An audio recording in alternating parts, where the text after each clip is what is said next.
Quando você vê uma obra de arte como esta, imagina quais processos ela passou até que ficasse pronta?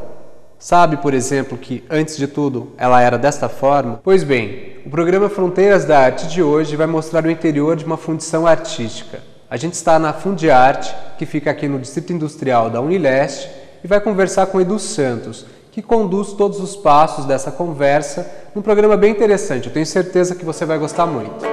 O objetivo mais alto do artista consiste em exprimir na fisionomia e nos movimentos do corpo as paixões da alma.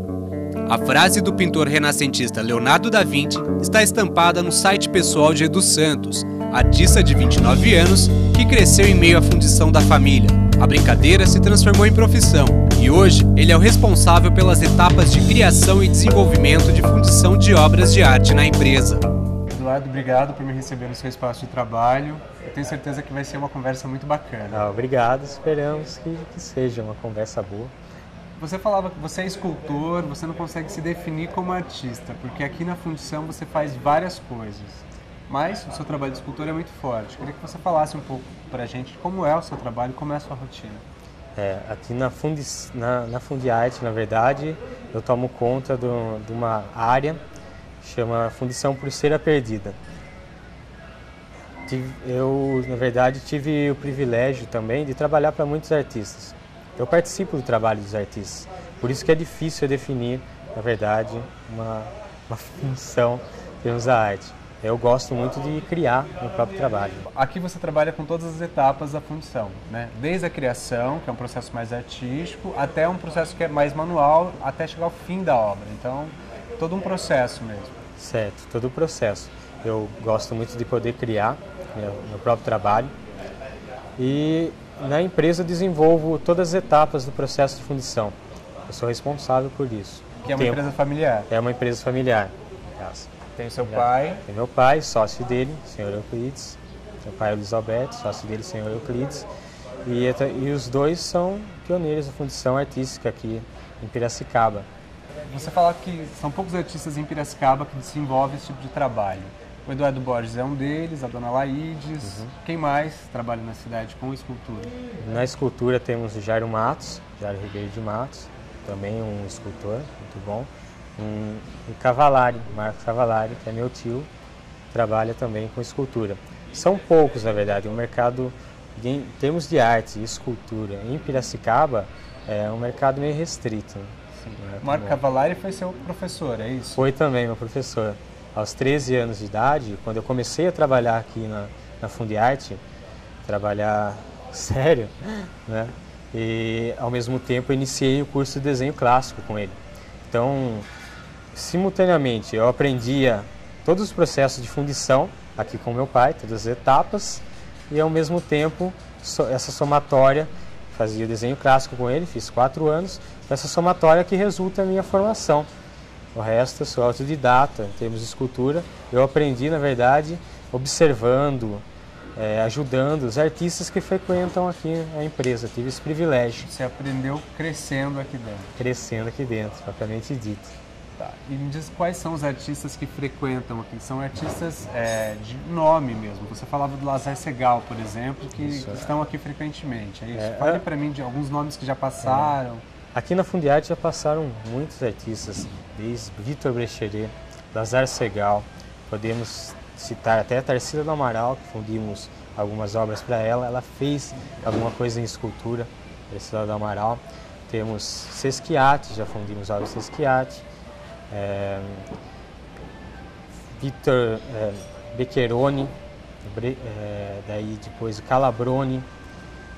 Esses artistas passaram aqui, já não estão mais entre a gente, pois temos alguns artistas mais conceituados hoje em dia no Brasil, fundem suas obras conosco. Muitos da Europa que vêm para cá, inclusive. Temos muitos artistas da Europa que fundem, a gente pode citar o Santos Lopes, um artista de Portugal, um trabalho extremamente bonito. Tem um artista de Londres também, Lela Castelo Branco, ela desenvolve um trabalho conosco também. Na França temos a Nathalie de Coster, é um trabalho também muito bonito dela, parecido com o Giacometti, bem interessante. E eles gostam de vir para Piracicaba para fundir suas obras. Muitas pessoas não têm ideia do que Piracicaba tem, né? A gente conhece muito no óleo sobre tela, um pouco para a área mais moderna, mas a escultura, por ficar num distrito industrial, fica um pouco escondido, né? É verdade. Acho que falta um pouco de divulgação também para essa área de escultura, né? Acho que muitas pessoas gostariam de trabalhar com escultura. A Fundiarte teve uma iniciativa, né? Se você teve a oportunidade de frequentar no passado a exposição que nós fizemos, houve uma divulgação boa em termos de fundição e escultura aqui em Piracicaba. Falta mais, acho que algumas políticas desse tipo, né? Entendi. E você também, Eduardo, se aventurou pela docência, né? Você foi professor em Ouro Preto por 2 anos, pouco mais de 2 anos. Conta pra gente um pouco dessa experiência, por que você parou, você pretende voltar, se tem planos para voltar? Foi uma experiência muito boa para minha vida. Foi 2 anos e meio, na verdade, de um curso que nós fizemos. Isso, na verdade, é um curso multiplicador de fundição artística. A fundição artística no Brasil está morrendo. A FAOP, Faculdade de Arte de Ouro Preto, teve a iniciativa de montar um curso de profissionais multiplicadores de obra de arte, multiplicadores de fundição, no caso, multiplicar também os artistas da região. E eu fiz parte do projeto, tive felicidade. Então, fui para Ouro Preto, dava aula 4 vezes por semana lá, e foi uma experiência muito boa. A cidade é muito rica, temos arquitetônicos, temos artístico, e foi uma experiência fora de série. Eu gostaria muito de voltar para lá. Mas você precisou voltar porque o negócio da família precisava conduzir o trabalho. É difícil. A fundição agora está partindo para, digamos, uma 3ª geração agora. Meu pai e o seu Euclides estão pensando em aposentar. E eu e Elisângela, que é filha de Euclides, que estamos tomando conta da Fundiarte agora. E isso daí tomou muito meu tempo, na verdade. Então, nós tivemos que, infelizmente, parar um pouco para dar sequência aqui, senão eu ia ficar só com a escola lá e aqui eu não sabia o que poderia acontecer, né? Então, eu tive que voltar para as etapas de fundição. Entendi. Fale uma coisa, você falava dos artistas que frequentavam o espaço e você que foi crescendo, convivendo com eles e aos 13 assumiu profissionalmente, né, a fundição. O que esse contato com os grandes artistas possibilitou para você, em termos de criação, em termos de desenvolvimento de obra? Nossa, esse contato foi muito valioso, muito rico, porque esses artistas, né, na época, eu me espelhava neles, eu conseguia, ajudava eles me ensinavam coisas, eu podia ver diferentes segmentos da arte, de escultura, em termos de estilo, até o próprio temperamento artístico deles. E a gente acabou sofrendo diversos tipos de influência. Isso foi muito valioso para mim. Eu tive o privilégio, na verdade, como disse para você, de estar no meio deles, poder me espelhar com eles, para mim poder ver o que eu almejo ser. Chegou nesse ponto. Que legal. Você fala que o seu trabalho ele vai mais para o figurativo, é isso? Isso. E agora você está indo mais para um lado moderno. Então vamos começar a mostrar um pouco da sua produção e depois também explorar um pouco a Fundiarte, mostrar como uma obra fica pronta, né? Legal. Um processo aí que acho que é bem interessante e as pessoas desconhecem, né? É verdade. A gente tem aqui, essa é uma obra sua? Essa é uma obra minha. Eu sou especializado muito em retratos, eu faço muitos retratos. Meu trabalho, na verdade, é um figurativo clássico, eu gosto. Chega quase a um hiperrealismo. Isso aqui é um esboço ainda de um busto que eu estou fazendo. Eu trabalho normalmente a partir de fotos. Fotografia. De fotografia. Isso aqui está no começo. E é difícil você trabalhar com fotografia porque você tem, quem conhece tem que bater o olho e falar, é a pessoa. Você não conheceu. Eu realmente acho, o retrato tem que ser assim, tem que ser feito dessa forma. Se eu fizer só por fazer, não adianta. O que importa para mim é a família, as pessoas que conviveram com a pessoa cheguem ao ponto de chegar a falar, é ele. Tá certo. É ele. E aí geralmente a família acaba colaborando nesse processo. Eles tomam parte, na verdade, do processo criativo, né? Muitas vezes, quando nós temos poucas fotos de trabalho, no caso nesse político, nós temos 2 fotos de trabalho. Isso vai para onde? Vai para São Paulo para São Paulo. Então daí é muito difícil o processo de criação.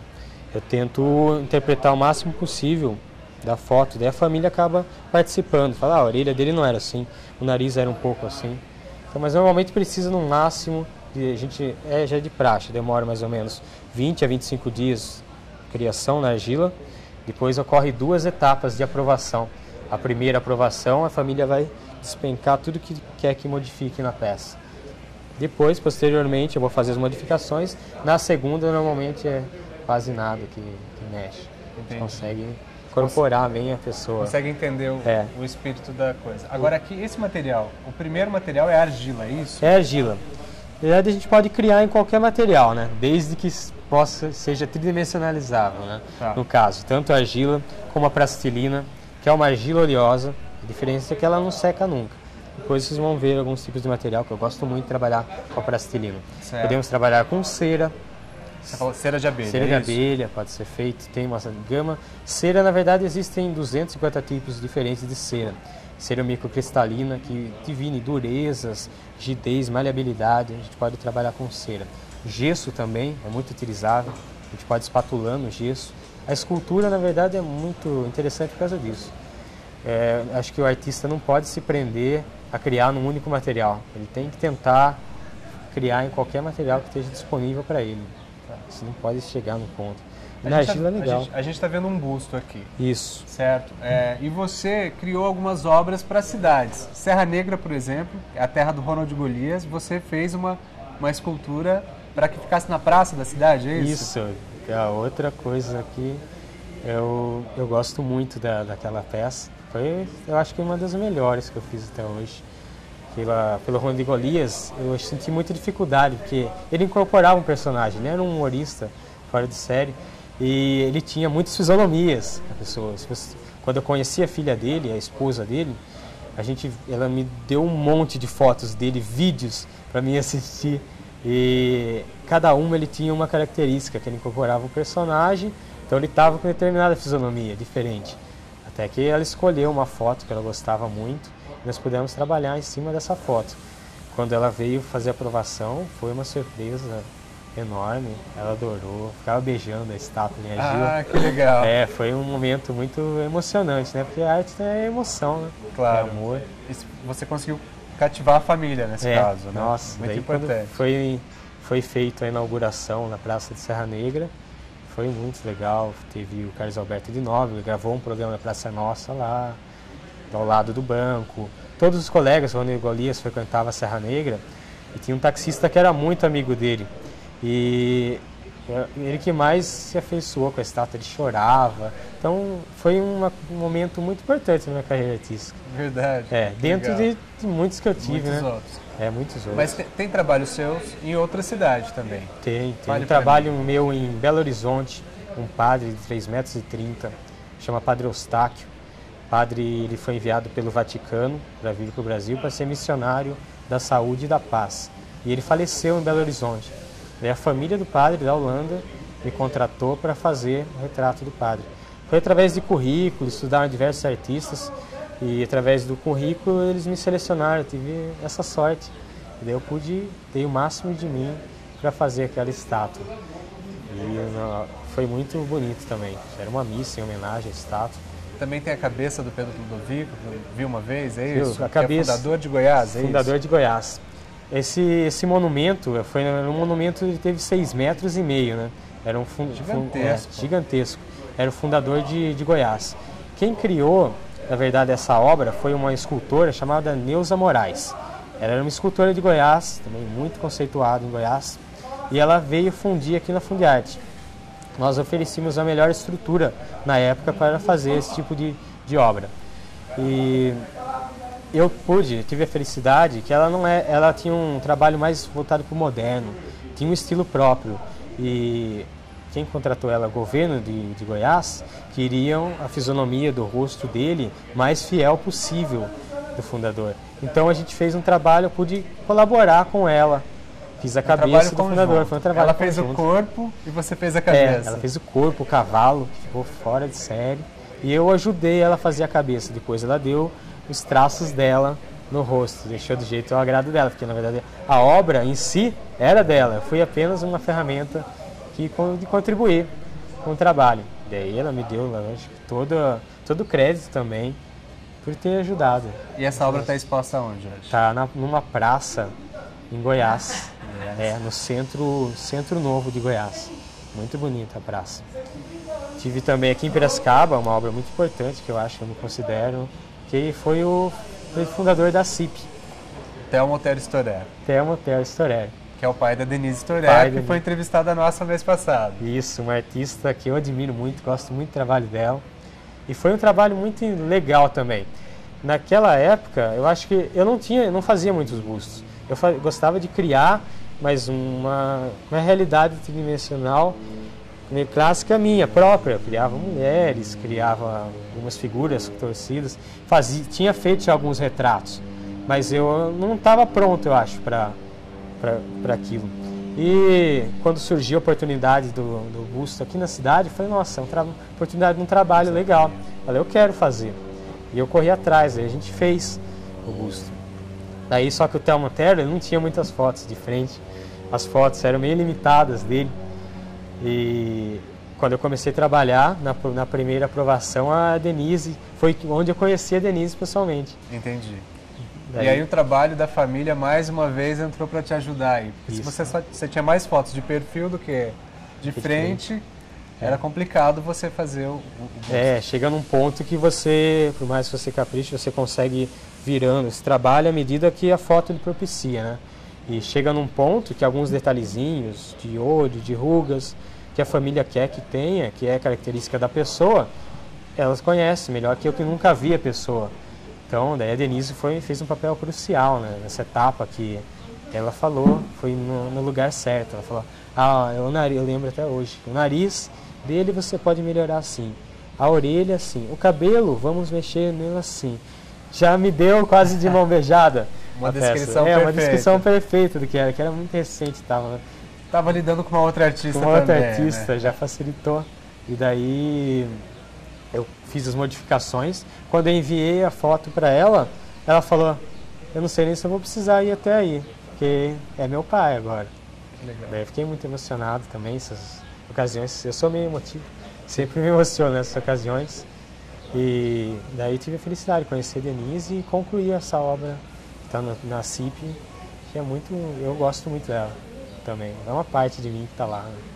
Edu, a conversa está muito legal, mas eu vou chamar o intervalo e na volta a gente vai conhecer a Fundiarte melhor, né? Uma das maiores fundições da América Latina.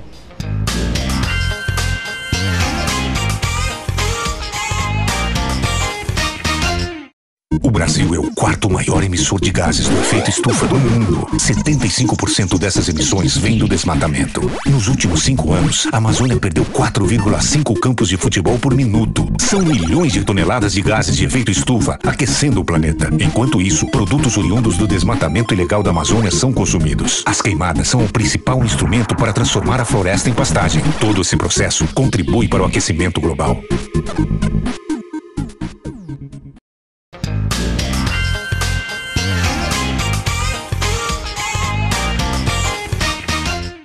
Edu Santos cresceu em meio à empresa de fundição artística. Aos 5 anos, conta seu pai, brincava de fazer arte. Aos 13, decidiu dedicar-se profissionalmente à escultura. Então, ele procurou por Marco Cavallari para fazer aulas de desenho clássico. Edu aprimorou seu fazer artístico por meio do contato com grandes artistas, nacionais e internacionais. Hoje ele integra uma Academia Internacional de Arte Moderna, sediada em Roma, e no seu currículo traz inclusive a experiência como docente. No segundo bloco do programa Fronteiras da Arte, Edu percorre os diferentes espaços da Fundiarte e nos mostra o minucioso trabalho de confecção de uma escultura de arte. Eduardo, eu quero que você explique pra gente o processo de produção de uma obra. E no intervalo, a gente estava conversando, você falou que uma obra moderna ela pode ficar em mais ou menos R$8.000 para fundir. Já uma mais clássica, por formas, ela fica mais cara. Explica essa diferença de preço para que as pessoas entendam e o porquê de ser caro. Esse valor que estávamos conversando, isso varia de acordo com a obra. Tamanho, porte, dimensão em si, né? Então as obras modernas são mais baratas devido ao processo de fundição empregado nela. Algumas obras de caráter mais moderno, mais lisas no caso, ou que tenham as linhas, elas podem ser direcionadas para um processo de fundição mais barato. Já uma obra figurativa, uma obra clássica, normalmente é fundido por um processo que se chama cera perdida. É um processo que nos transmite ao artista maior nível de detalhes Mas só que é um processo chega a custar 40% mais caro do que um processo comum. No caso, a obra moderna já seria empregada nesse processo comum. Uma obra que teve um custo aí de R$8.000 mais ou menos na fundição, tem a mão de obra em si, por quanto um artista vai vender? Isso depende do nome do artista. Temos artistas que trabalham normalmente, que não são tão conhecidos, trabalham normalmente 3 vezes o valor da fundição. Isso serve de base para ter cálculo de venda na obra. Alguns artistas mais conceituados chegam a vender por 6, 7 vezes o valor da fundição. O processo de fundição se inicia com a criação do modelo original. Que nós estamos vendo. Aqui é um autorretrato seu. Isso, eu comecei a fazer. Quando nós somos escultores, a gente não pode ficar muito tempo sem fazer nada. Tipo, em termos de retrato. Como eu trabalho muito com retrato, eu não posso ficar mais que 2 meses, eu aprendi com professores, mais que 2 meses sem fazer algum tipo de retrato. E eu pratico isso. Quando eu não tenho muito trabalho, no sentido de retrato, eu fico criando, faço o meu próprio retrato, fiz o retrato da minha noiva, e assim vou fazendo. Então, esse é um autorretrato. Então, eu crio o modelo original, o artista cria o modelo original. Esse modelo original pode ser feito em qualquer tipo de material. O artista que tem que saber qual material que ele gosta mais de trabalhar, que ele se adapta melhor. Pode ser feito em argila, plastilina, que esse é o caso. Essa é uma argila oleosa, ela não seca nunca. Então eu posso dar detalhes, posso corrigir detalhes. Se você quiser moldar, você pode trabalhar porque ela não tem perigo de secar. Ela não seca, então eu posso... Eu acho que hoje o meu nariz está um pouquinho maior. Eu quero aumentar o nariz, eu vou lá e aumento o nariz. Quero tirar um pouco, tiro. E assim vai. Então, depois do modelo original, o artista traz um modelo para fundição, para fundir arte, sendo ele argila, gesso, mármore, qualquer material, nós iremos iniciar o processo de moldagem. Então, o molde tem por finalidade reproduzir o negativo da peça, como se fosse uma fotografia. Não tem negativo, através do negativo a gente reproduz outras cópias da foto. No caso do molde, ele vai envolver a escultura. E o molde de que material? Esse molde ele pode ser feito em diversos materiais. Os mais usuais hoje em dia, os mais modernos, é a borracha de silicone. A borracha de silicone é uma borracha líquida, nós vamos aplicando sobre a peça e ela copia todos os detalhes. Inclusive, se eu deixar minhas digitais aqui, vai sair as digitais na cópia em bronze. Errou. Saiu errado. Então, por isso que nós costumamos dizer que o molde, a etapa é fundamental todo o processo de fundição. Se o molde tiver algum defeito, todo o processo vai se acarretar em defeito. Você falava agora há pouco de um trabalho com cera de abelha, né? Esse daqui é um exemplo de cera de abelha, é isso? É, isso. Esse tipo de trabalho, cada artista se adapta de determinada forma. Eu gosto muito de trabalhar com cera, com gesso, materiais mais sólidos. Então, é diferente de moldar. Você pode moldar com cera também, mas o toque é outro. Nesse caso, eu encho uma placa de cera e faço, na verdade, a profissão de escultor mesmo. Que daí você vai esculpindo, vai retirando o material. Diferente de modelagem, que é acrescentar material. Então, esse trabalho é feito em cera de abelha. Dependendo do nível de resultado, você opta por alguns tipos de material. É bem delicado, né? É bem delicado. Tem um outro trabalho aqui que já é feito em gesso. Toma cuidado. Não quero. Esse tipo de trabalho aqui já é moldado direto em gesso. Mostrar? Não estraga. Tá bem, é um gesso pedra esse. Então, esse aqui eu fiz um bloco e fui esculpindo direto no gesso. Esse retrato aqui é de um empresário também de São Paulo. Próxima etapa é a réplica da obra em cera. Eduardo, explica pra gente como funciona o molde, mostra aqui para as pessoas. Depois de realizado o molde, como eu disse para vocês, ele pode ser em borracha de silicone, esse é o caso, em gesso, nós temos aqui um molde em gesso, e temos um molde em fiberglass, que é um outro tipo de molde. É um outro material. Mas é pesado, né? Ele é meio pesado. Os três nos traduzem, têm a mesma finalidade, que é reproduzir as obras dos artistas. Certo. Então, essa etapa também é fundamental para o processo de fundição, pois nessa etapa o artista vai delimitar o número de tiragens da obra, E aqui que nós vamos regular a espessura que vai ser a obra em bronze. Então aqui vamos desmoldar para a gente visualizar. Então aqui temos a borracha de silicone. Aqui temos a obra do artista. Então esse é um contramolde em gesso. Como a borracha é flexível, para manter todos os detalhes da peça, ela tem que ser apoiada num contramolde. Seria um mecanismo de proteção. Isso, ele vai manter todos os lugares da escultura no local, senão seria torta a escultura se nós deixássemos assim. Certo. Ela é uma camisa que vai vestir a borracha para que mantenha ela no lugar. E aqui nós temos a obra em cera. Depois disso, essa obra vai para onde? Essa obra ela é oca, ela tem 3 milímetros de espessura. Depois dessa etapa da réplica da obra em cera, ela vai para a parte de retoque e ligações de canais. Nós vamos, na verdade, direcionar o processo de fundição. A partir daqui, ocorre uma ramificação. A gente pode fundir essa obra em 3 processos. Fundição por cera perdida, fundição em areia e moldagem em terra, que é moldado na terra. Essas 3 é onde que entra a parte de custo. Se é uma peça mais detalhada, a obra é direcionada para cera perdida, é um processo mais caro. Se é uma obra mais moderna, vai direcionada para areia ou para terra, moldagem em terra. Aí você já diminui 40% o custo, o preço da fundição. Vamos mostrar outra etapa? Vamos para a parte de retoque. Então essa daqui é uma peça em cera perdida e precisa ser feito o trabalho de retoque nela, e é o que ele está fazendo agora, é isso? Isso, o Jackson é o nosso retocador artístico, ele cuida dessa parte de retoque. Então, na fundição, normalmente alguns artistas gostam de acompanhar o próprio retoque. Então normalmente o artista vem para a Fundiarte e ele mesmo faz o próprio retoque em sua obra. Então algumas obras estão aqui esperando os artistas virem. Vamos supor que eu quero aumentar o nariz, é isso? É. A ideia é essa? Ou deu um defeito no molde. mundo. Isso, deu um defeito no molde, o artista quer corrigir.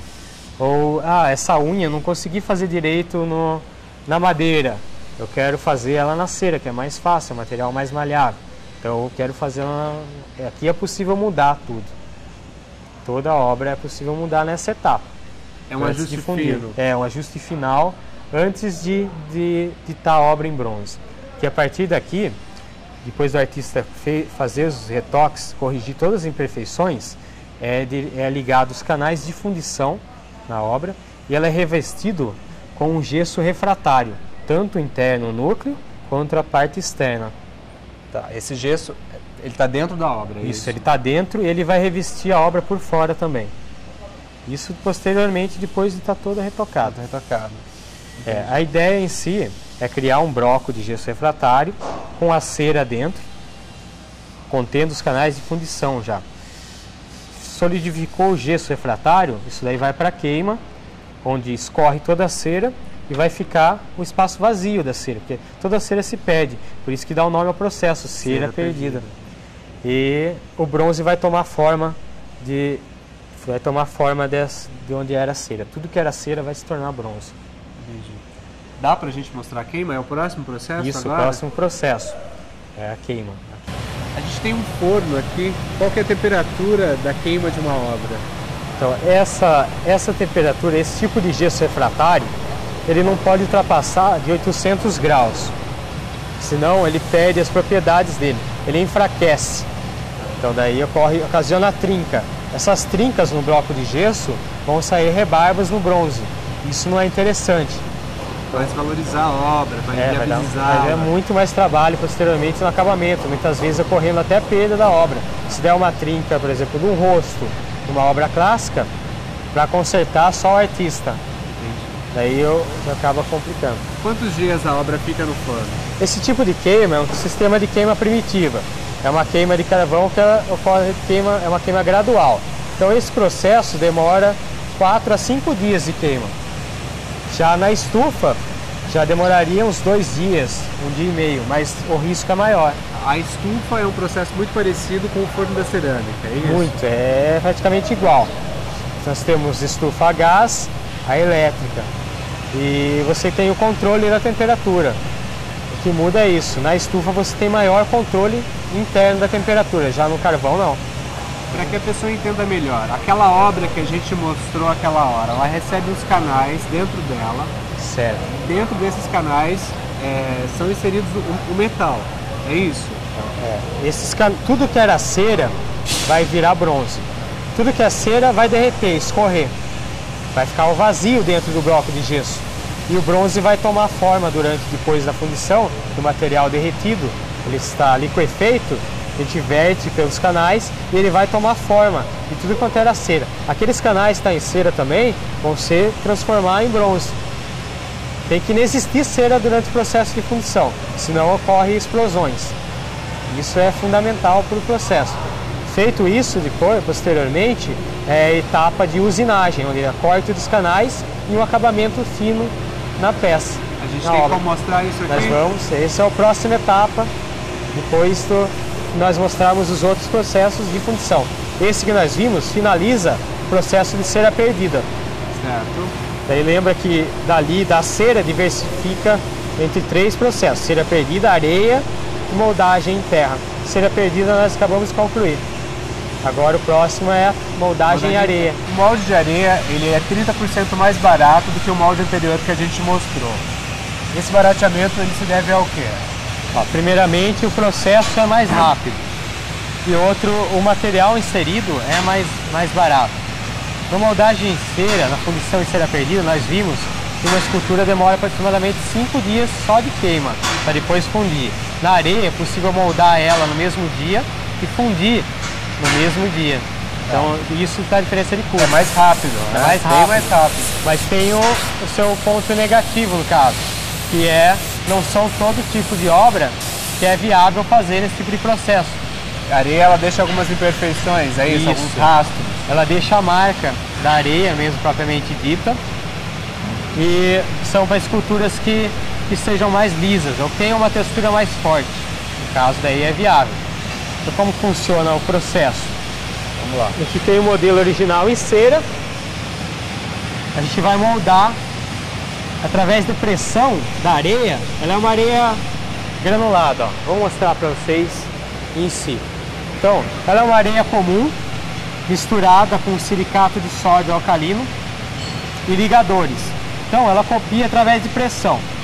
Vamos lá. Então, ó, quanto maior a pressão, maior a cópia. Entendeu? Certo. Pressionei, aqui ela está copiada. Para solidificar ela, a gente insere os furos na areia e injeta o dióxido de carbono, CO2. CO2 tá muito forte. Aí tá bom. CO2 é o gás do refrigerante que nós consumimos. Tá bom. Então, o dióxido de carbono, ao entrar em contato com o silicato de sódio, ele cria uma reação química e solidifica a areia. Tá. Essa areia, esse tipo de fundição aguenta até 2100 graus fundir diretamente. Pode fundir inox. Para escultura em bronze já é rápido. Então a gente copiou, temos uma obra em areia. Poxa, já ficou bem dura. Rápido. Então a tendência agora ela está meio úmida ainda, mas em contato com o ambiente ela seca, fica até uma dureza igual uma pedra. Tá. Daí o modelo em cera é desmoldado, ele é quebrado a cera. Em vez de ocorrer a queima, como ocorre no processo de fundição, a gente quebra a cera e tira ela de imediato, fecha o molde, funde o bronze. Tem como você mostrar uma quebra pra gente, é isso? Tem. Vamos mostrar uma quebra da obra. O que os funcionários estão fazendo agora? Agora, essa obra foi fundida ontem no processo de areia e nós vamos poder visualizar ela, como que sai da fundição, da moldagem de areia. Eles vão quebrar o bloco da areia e a peça já está fundida dentro, em bronze.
pessoal fazendo aquele trabalho ali, né? Praticamente arqueológico. E essa daqui é a obra original. Essa é a original. É de um artista que chama Eugênio Prati. Ele foi muito importante também para a arte brasileira. Tem muitas obras dele na Pinacoteca do estado de São Paulo. Essa é a original, ali mais uma obra eternizada. Casa, bronze. Edu, a gente pode dizer que uma única obra, ela demanda um trabalho de 10 a 15 funcionários na sua empresa, é isso? Isso. A empresa tem 40 funcionários e normalmente ela passa em determinados setores, né? Nós já percorremos esses setores. E agora nós vamos iniciar o processo. Depois nós vimos a última etapa, foi fundição e areia, a limpeza da obra em si, ela entra para a etapa de usinagem, onde ocorre corte de canais, solda, posteriormente o acabamento final, que é dado pelo próprio artista ou funcionário nosso. Agora nós vamos ver a parte da solda. O processo da solda. Isso.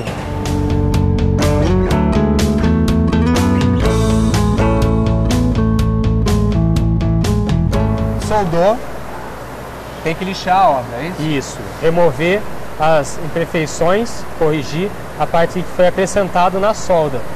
A partir daqui já vai para um acabamento final, um acabamento mais limpo, mais puro. Essa obra é uma obra de um único artista, é um artista de Portugal, se chama Santos Lopes. Então ele funde com a gente e exporta para Portugal. Edu, a gente chegou ao processo final. Até parece que não tem fim, né? Mas precisa de muito trabalho mesmo. Trabalho. Você falava que essa obra aqui é aquela que a gente viu no molde. Isso, que nós vimos no molde em cera. Então você viu, ela percorreu quase toda a função. Depois da solda que nós acabamos de ver, ela vai para uma lixa mais fina até chegar no que o artista quer, uma obra finalizada. Nesse caso, ele preferiu um bronze polido. Esse é um bronze 70%. Nós temos o bronze 85%, que ele já puxado mais para a coloração do cobre. Isso é a opção do artista também. Desse acabamento final, poderia ter feito também as pátinas, que são a coloração do bronze através de ácidos, na verdade que seriam a última etapa do processo artístico. No caso, ele decidiu apenas por um polimento. Então ele finalizou a obra com o polimento. Se o artista quiser dar cor para a obra, ele também tem essa opção, então. Você falava que é a pátina, né? Isso, é conhecida como pátina, na verdade. A coloração do bronze pode ser feita através de 3 tipos. Existem as pátinas naturais, são aquela que você coloca o bronze em ação do tempo. Ele vai reagir, dependendo do ambiente que ele está, a determinada forma e dar uma coloração. Temos as pátinas falsas, são aquelas feitas através de óxidos. Então tem óxido de ferro, óxido de potássio, cada um vai empregando determinada cor na pátina. Mas as mais tradicionais são as pátinas químicas, que elas penetram no bronze e reagem. Existem mais de 350 tipos de pátina. São classificadas diferentes. Aqui temos algumas. Você pode mostrar para a gente, para que o pessoal entenda? Elas vão desde o marrom até o verde. No caso, aqui temos um castanho claro. Essa a gente pode fazer uma mistura também, castanho com verde. Algumas peças totalmente verdes. Aqui, por exemplo, tem um caso que é azulada. Aí já é uma pátina falsa. É uma pátina falsa. Essa aqui é feita com óxido. Poderíamos também usar tinta. Agora uma tendência na Europa são peças fundidas pintadas. A gente pode ver aqui. Ó. Mas isso não tira o valor da obra em si? Não? Considerando que é uma obra moderna, não. Se fosse uma obra clássica, já sim. Então é uma tendência agora no mercado artístico a coloração de peças de bronze. Legal. Eduardo, muito obrigado por receber a gente aqui no seu espaço. Um prazer ter visitado aqui. E realmente muitas peculiaridades, né, numa fundição. É totalmente diferente. Eu que agradeço a presença. Muito obrigado pela oportunidade. Obrigado a todos. Para você que gostou da conversa com Edu Santos, eu recomendo a visita ao site dele, www.edusantosescultor.com.br. E claro, o blog Dando Nota, de minha autoria, e o site da TV Unimap. Até a próxima conversa!